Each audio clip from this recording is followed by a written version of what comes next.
Has your child ever blown you away with how quickly they learn, but you're wondering, are they just bright or could they be gifted? Hi, welcome to Gifted at Heart. My name is Nina, and I help parents and teachers understand and support gifted children.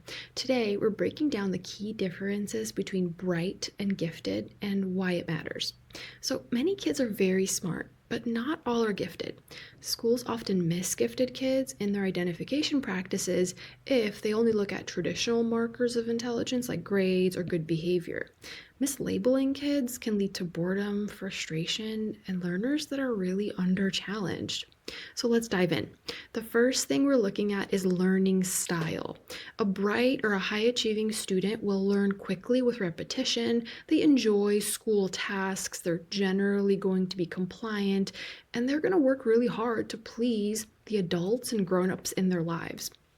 Now, with a gifted child, they're going to need fewer repetitions or fewer amount of practice problems to master a skill. They might resist work that seems like busy work for them.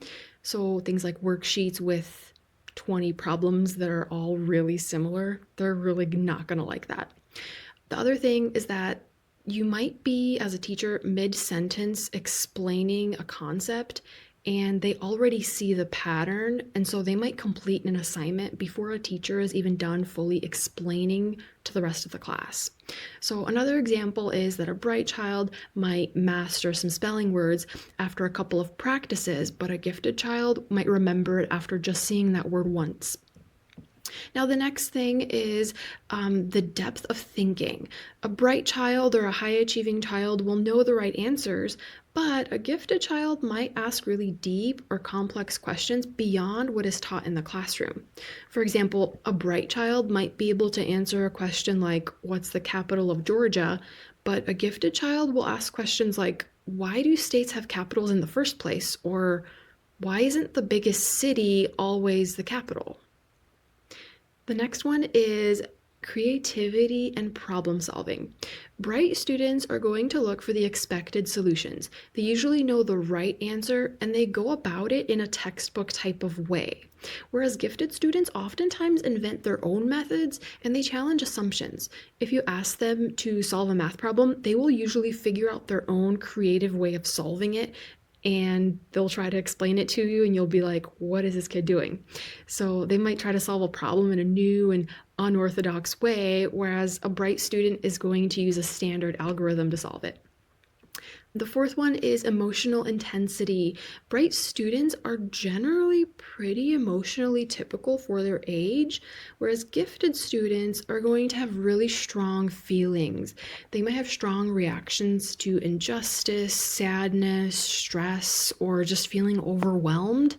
An example could be that a gifted child maybe can't sleep after hearing about a natural disaster on the news. They might be in distress. They might be really stuck on it.